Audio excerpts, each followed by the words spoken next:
ಯಕ್ಷಗಾನದ ರಂಗಸ್ಥಳದಲ್ಲಿ ಇದೆಂಥ ಡ್ರಾಮಾ.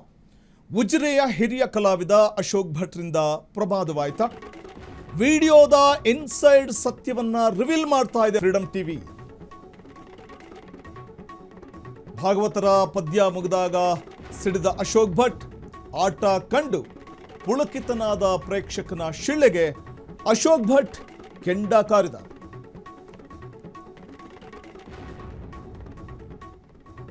ಇದೇನು ಕೋಳಿಯ ಅಂಕಣವೋ ಅಂತ ಸಿಡಿಮಿಡಿಗೊಂಡಂಥ ಒಂದು ಪ್ರಸಂಗ ನಡೆದಿದೆ. ಕೃಷ್ಣನ ವೇಷದಲ್ಲಿದ್ದುಕೊಂಡು ಹೀಗೆ ರೇಗಿದ್ಯಾಕೆ? ಧರ್ಮಸ್ಥಳ ಯಕ್ಷಗಾನ ಮಂಡಳಿಯ ಪ್ರದರ್ಶನದಲ್ಲಿ ಈ ಘಟನೆ ನಡೆದಿದೆ. ಕುಂದಾಪುರದ ಹೆನ್ನಾಬೈಲಿನಲ್ಲಿ ನಡೀತಾ ಇದ್ದಂತಹ ಕಾರ್ಯಕ್ರಮ ಇದು. ಹಿರಿಯ ಕಲಾವಿದ ಅಶೋಕ್ ಭಟ್ ವಿಡಿಯೋ ವೈರಲ್ ಆಗಿದೆ. ಇದೇನು ಕೋಳಿ ಅಂಕಣವೋ ಅಂತ ಸಿಡಿಮಿಡಿಗೊಂಡಂಥ ಒಂದು ಪ್ರಸಂಗ ಅಲ್ಲಿ ನಡೆಯುತ್ತೆ. ಸಭ್ಯ ಸಭೆಯನ್ನು ಬಯಸ್ತೇನೆ. ನನಗೆ ದಾಕ್ಷಿಣ್ಯ ಯಾರದೂ ಇಲ್ಲ. ಇಲ್ಲಿ ಯಾಕೆ ಕುಣಿತೇವೆ ಅಂತ ಗೊತ್ತುಂಟು ನಿಮಗೆ? ಯಾರು ಆಟ ಮಾಡಿಸುವವರು? ಏನು ಅಂತ ಆಲೋಚನೆ ಮಾಡಿದ್ರಿ ನೀವು? ಈ ಕ್ಷೇತ್ರದಲ್ಲಿ ನಮ್ಮ ತಿರುಗಾಟ ಗೊತ್ತುಂಟು ಎಷ್ಟು ಅಂತ? ಎಂಥದ್ದು ಸೀಳೆ? ಏನದು ಸೀಳೆ? ಕೋಳುಗಟ್ಟವ? ಇಲ್ಲಿ ಕಂಬಳವ? ಯಾರದು? ಏನು ಆಲೋಚನೆ ಮಾಡಿದ್ರಿ ನೀವು? ರೆಕಾರ್ಡ್ ಆಗಿದೆ ಅದು. ನನಗೆ ದಾಕ್ಷಿಣ್ಯ ಇಲ್ಲ. ಯಾರದು ಸೀಳಾಕಿದವ? ಆಗದಿದ್ರೆ ಹೋಗು ಬನ್ಸದಿಂದು. ಭಾಗವತರ ಕಂಠವನ್ನು ತೆಗೀತೀರಾ? ಸಭ್ಯ ಸಭೆ ಅರ್ಥ ಮಾಡಬೇಕದನ್ನು. ಹುಚ್ಚರನ್ನು ಬೆಳೆಸಬೇಡಿ, ಕಲಾ ಪ್ರೇಕ್ಷಕರನ್ನು ಬೆಳೆಸಿ.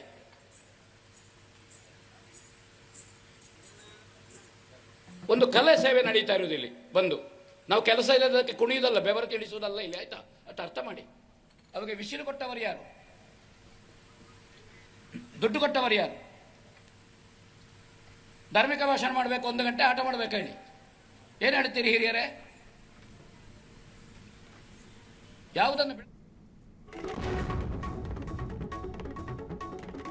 ಈ ವಿಡಿಯೋ ವೈರಲ್ ಬೆನ್ನಲ್ಲೇ ಪರ ವಿರೋಧ ಚರ್ಚೆ ಶುರುವಾಗಿದೆ. ಯಕ್ಷ ಪ್ರೇಮಿ ಸಿನಿಮಾ ನಿರ್ಮಾಪಕ ತಮ್ಮಣ್ಣ ಶೆಟ್ಟಿ ಕೆಂಡಾಮಂಡಲವಾಗಿದ್ದಾರೆ. ಇನ್ಮುಂದೆ ಆ ಮಂಡಳಿಯ ಆಟ ಬೇಡ ಅಂತ ಆಕ್ರೋಶ ಹೊರಹಾಕಿದ್ದಾರೆ. ವಿಪರೀತ ಶಿಳ್ಳೆ ಚಪ್ಪಾಳೆ ಕಲಾವಿದನ ಏಕಾಗ್ರತೆಗೆ ಭಂಗ ತರುತ್ತೆ. ಹಿರಿಯ ಕಲಾವಿದನ ಈ ವರ್ತನೆ ಅಹಂಕಾರವೇ?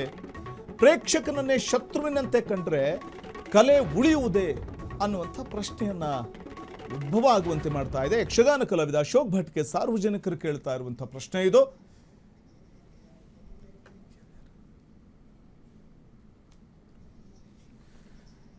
ಯಕ್ಷಗಾನ ಪ್ರಿಯ ತಮ್ಮಣ್ಣ ಶೆಟ್ಟಿ ಅವರು ದೂರವಾಣಿ ಸಂಪರ್ಕದಲ್ಲಿದ್ದಾರೆ ಈ ಬಗ್ಗೆ ಮಾತಾಡೋದಕ್ಕೆ. ತಮ್ಮಣ್ಣ ಶೆಟ್ಟಿ ಅವರೇ, ಇಲ್ಲಿ ಯಕ್ಷಗಾನ ನಡೀತಾ ಇದ್ದಂತಹ ಸಂದರ್ಭದಲ್ಲಿ ಶಿಳ್ಳೆ ಚಪ್ಪಾಳೆ ಹಾಕಿದ್ರು ಅನ್ನುವಂಥ ಒಂದು ವಿಚಾರವೇ ಭಾರಿ ಚರ್ಚೆ ಕಾರಣ ಆಗೋಯ್ತಲ್ಲ. ಏನ್ ನಡೆದಿರಬಹುದು, ಏನ್ ನಡೀತಲ್ಲಿ? ಬಟ್ ಯಕ್ಷಗಾನದ ಸಂದರ್ಭದಲ್ಲಿ ಶಿಳ್ಳೆ ಚಪ್ಪಾಳೆ ಹಾಕೋದು, ತಟ್ಟುವಂಥದ್ದು ತಪ್ಪ ಅಂತ ನೋಡಿ. ಕಲಾವಿದನಿಗೆ ಸನ್ಮಾನಕ್ಕಿಂತ ಮಿತ್ತು ಅಂದ್ರೆ ಪ್ರೋತ್ಸಾಹ, ಎಲ್ಲರನ್ನು ಉರಿದುಂಬಿಸುವುದು ಆ ಒಂದು ಶಿಳ್ಳೆ ಚಪ್ಪಾಳೆಗಳು. ಹಾಗಂತ ಇವತ್ತಿನ ಸಾಮಾಜಿಕ ಜಾಲತಾಣಗಳು ಇರದ ಅಂದಿನ ಸಮಯದಲ್ಲಿಯೂ ಈ ದಕ್ಷಿಣ ಕನ್ನಡ ಜಿಲ್ಲೆಯಾದ್ಯಂತ ಅನೇಕ ಹಿರಿಯ ಯಕ್ಷಗಾನ ಕಲಾವಿದರನ್ನ ಒಂದು ಸ್ಟಾರ್ ವ್ಯಾಲ್ಯೂ ಪಟ್ಟವನ್ನು ಕೊಟ್ಟದ್ದು ಅಂದಿನ ಶಿಳ್ಳೆ ಚಪ್ಪಾಳೆಗಳು. ಅಂದ್ರೆ ಮನುಷ್ಯನಿಗೆ, ಕಲಾವಿದನಿಗೆ ನೀವು ಚಪ್ಪಾಳೆಗಿಂತ ಮೀರಿದ್ದು ಸನ್ಮಾನ ಇನ್ನೊಂದಿಲ್ಲ. ಆ ಚಪ್ಪಾಳೆ ಆತನನ್ನ ಒಂದು ಮುನ್ನಡೆಗೆ ತರುವಂತದ್ದು. ಗೊತ್ತಾಯ್ತಾ ನಿಮ್ಗೆ? ನೀವೇನು ಬೇಡ, ಚಪ್ಪಾಳೆ ನಿಂದು ಖುಷಿಯಾಗಿದೆ ಅಂತ. ಆದರೆ ಈ ಮನುಷ್ಯನಿಗೆ ಆ ಚಪ್ಪಾಳೆ ವಿಷ ಇತ್ತಲ್ವಾ, ಅದು ಯಾಕೆ ಇವನೊಳಗೆ ಒಂದು ಆ ಕಲಾವಿದತನ ಕಲೆ ಇಲ್ವಾ? ಅಲ್ಲ, ನಿಜವಾದ ಕಲೆ ಇಲ್ವಾ? ಅದು ಯಾಕೆ ಗೊತ್ತಿಲ್ಲ. ಯಾಕೆ ಆ ತರದ ವಿಷಯ? ಒಟ್ಟಿನಲ್ಲಿ ಆ ಒಂದು ಮುಗ್ಧ ಪ್ರೇಕ್ಷಕನಿಗೂ ಅವಮಾನ ಮಾಡಿದ್ದಾರೆ. ದಕ್ಷಿಣ ಕನ್ನಡ ಜಿಲ್ಲೆಯ ನಮ್ಮ ನಂಬಿಕೆ, ಅಸ್ಮಿತೆ, ದೈವಾರಾಧನೆಯ ಜೊತೆ ಇರುವಂತ ಕಂಬಳವನ್ನು ಅದರ ಜೊತೆಗೆ ಅವರು ಅವಮಾನ ಮಾಡಿದ್ದಾರೆ. ಆ ಶಿಳ್ಳೆ ಚಪ್ಪಾಳೆಯ ಜೊತೆಗೆ ನಮ್ಮ ದೈವಾರಾಧನೆಯ ಭಾಗವಾದಂತ ಕೋಳಿ ಅಂಕ, ಇಂಥ ಕಲೆಗಳನ್ನು ಅವರು ಅದನ್ನು ಮಾಡಿದ್ದಾರೆ. ಜೊತೆಗೆ ಇಲ್ಲೊಂದು ಡೊಂಬರ ಆಟ ಅಂತ ಇದೆ. ಡೊಂಬರ ಆಟ ಅಂತ ಹೇಳಿದ್ರೆ ಅದಕ್ಕೆ ಬಾರಿ ಶತಮಾನದ ಇತಿಹಾಸ ಇದೆ, ಒಂದು ಜನಾಂಗವೇ ಇದೆ. ಜೊತೆಗೆ ಈ ಶಿಳ್ಳೆ ಚಪ್ಪಾಳೆ ಜೊತೆ ಇದನ್ನು ಅವರು ಸಮರ್ಥನೆ ಮಾಡಿದ್ದು ಬಾರಿ ಅವಮಾನಕರ. ಯಾವ ತರದ ಒಂದು ವ್ಯಕ್ತಿತ್ವ ಅಂತ ನಮ್ಗೆ ಅರ್ಥ ಆಗ್ತಾ ಇಲ್ಲ. ಒಟ್ಟಿನಲ್ಲಿ ಆ ಮನುಷ್ಯ ಯಾವತ್ತೂ ಅವನಿಗೆ ಸರಸ್ವತಿ ಒಳಿದಿಲ್ಲ ಅಂತ ಕಾಣುತ್ತದೆ. ತಮ್ಮಣ್ಣ ಶೆಟ್ಟಿ ಅವರೇ, ಈಗ ಅಲ್ಲಿ ಕೃಷ್ಣನ ವೇಷಧಾರಿಯಾಗಿದ್ಕೊಂಡು ಅವರು ಯಕ್ಷಗಾನ ನಡೆಸ್ತಿದ್ದಂತಹ ಸಂದರ್ಭದಲ್ಲಿ ಒಂದು ಕಡೆ ಪ್ರೇಕ್ಷಕರು ಬಹಳ ಏಕಾಗ್ರತೆಯಿಂದ ವೀಕ್ಷಣೆ ಮಾಡ್ತಿರ್ತಾರೆ. ಆ ಸಂದರ್ಭದಲ್ಲಿ ಅವರ ಫೀಲಿಂಗ್ಸ್ ಅದು ಕೃಷ್ಣನ ಪಾತ್ರಧಾರಿ ಇರಬಹುದು, ಇತರೆ ಪಾತ್ರಧಾರಿಗಳು ಮಾಡಿದಂಥ ಅಥವಾ ಪದ್ಯ ಮುಗಿತಾ ಇದ್ದ ಹಾಗೆಯೇ ಅವ್ರು ಚಪ್ಪಾಳಿ ತಟ್ತಾರೆ ಅಂತಂದರೆ ಅದು ಅವ್ರ ಫೀಲಿಂಗ್ಸು. ಆದರೆ ತಕ್ಷಣವೇ ಮಧ್ಯದಲ್ಲಿ ಬ್ರೇಕ್ ಮಾಡಿ ಅವ್ರನ್ನ ತರಾಟೆ ತೆಗೆದುಕೊಳ್ಳುವಂಥದ್ದು ನಿಜಕ್ಕೂ ಇದೇನೋ ಸ್ವಲ್ಪ ಆಭಾಸ ಆಯ್ತು ಅಂತ ಅನ್ಸ್ಬಿಡುತ್ತಲ್ವೇ? ನೋಡಿ, ಅಲ್ಲಿ ನಿಜವಾದ ಒಂದು ಎಲ್ಲದಕ್ಕೂ ಅದರದೇ ಆದಂತ ಮಾನದಂಡಗಳಿವೆ. ಈಗ ದಾಸ ಸಾಹಿತ್ಯದ ಭಜನೆಗೂ ಮಂಗಳದೊಂದಿಗೆ ಆಡಿ ಅದು ಕೊನೆ ಆಗುವಾಗಲೂ ಮಂಗಳದೊಂದಿಗೆ ಕೊನೆ ಆಗ್ಬೇಕಂತ ಇದೆ. ಯಕ್ಷಗಾನಕ್ಕೂ ಅದರದೇ ಆದಂತ ಮಹತ್ವ ಇದೆ. ಅಕಸ್ಮಾತ್ ಈ ಮನುಷ್ಯನಿಗೆ, ಈ ಅಶೋಕ್ ಭಟ್ಟಿಗೆ ಒಂದು ವೇಳೆ ತನ್ನ ಏನಾದ್ರೂ ವ್ಯಕ್ತಪಡಿಸ್ಲಿಕ್ಕಿದ್ರು ಅದನ್ನ ಚೌಕಿಯ ಒಳಗಡೆ ಬಂದು ವ್ಯವಸ್ಥಾಪಕರಿಗೆ ತಿಳಿಸಿ ರಂಗಸ್ಥಳದ ಎಲ್ಲಾ ಸ್ಲೈಟ್ಗಳನ್ನ ತೆಗೆದು ನಂತರ ಬಂದು ಅದರ ವ್ಯವಸ್ಥಾಪಕರು ಯಾರಿದ್ದಾರೆ ಅವರು ಜನರಿಗೆ ತಿಳಿಸುವಂತ ವಿಚಾರ ಇರುವಂತದ್ದು.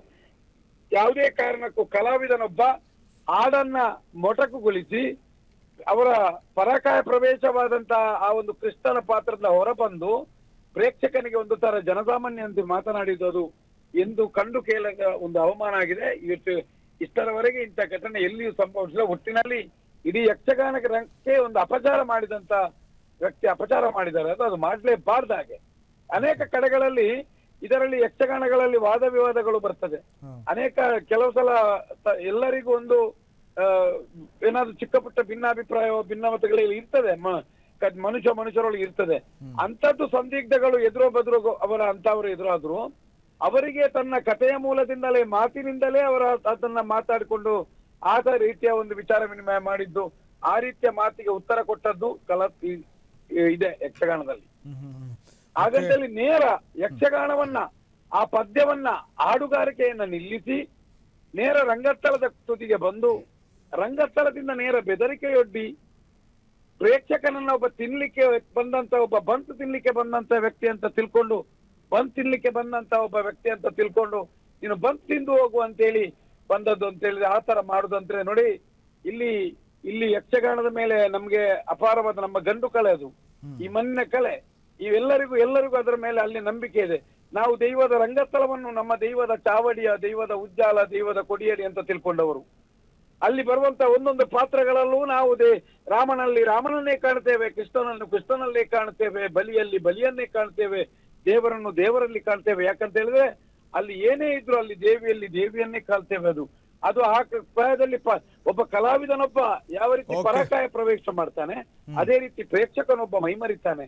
ಆ ಮೈಮರಿವಿಗೆ ಅದು ಏನೇ ಇರ್ಲಿ, ಅದು ಆಯಾಯ ಕಂಸನೇ ಇರ್ಲಿ, ರಾಕ್ಷಸ ಇರ್ಲಿ, ಚಂಡಮುಂಡರೇ ಇರ್ಲಿ, ದೇವತೆಗಳೇ ಇರ್ಲಿ, ಪಾತ್ರವನ್ನ ಅವನು ಸ್ವೀಕರಿಸ್ತಾನೆ ಅಲ್ವಾ ಪ್ರೇಕ್ಷಕನೊಬ್ಬ. Okay sir, thank you Tammanna Shetty ಅವರೇ. ಯಕ್ಷಗಾನ ಪ್ರಿಯರಾದ ತಮ್ಮಣ್ಣ ಶೆಟ್ಟಿ ಮಾತಾಡ್ತಿದ್ರು. ಕ್ಷಣದ ಸುದ್ದಿಗಳಿಗಾಗಿ ಫ್ರೀಡಂ ಟಿವಿ ಸಬ್ಸ್ಕ್ರೈಬ್ ಮಾಡಿ, ಲೈಕ್ ಮಾಡಿ ಹಾಗೂ ಫಾಲೋ ಮಾಡಿ. ಹೊಸ ಸುದ್ದಿಗಳ ನೋಟಿಫಿಕೇಶನ್ಗಾಗಿ ಬೆಲ್ ಐಕಾನ್ ಮೇಲೆ ಕ್ಲಿಕ್ ಮಾಡಿ.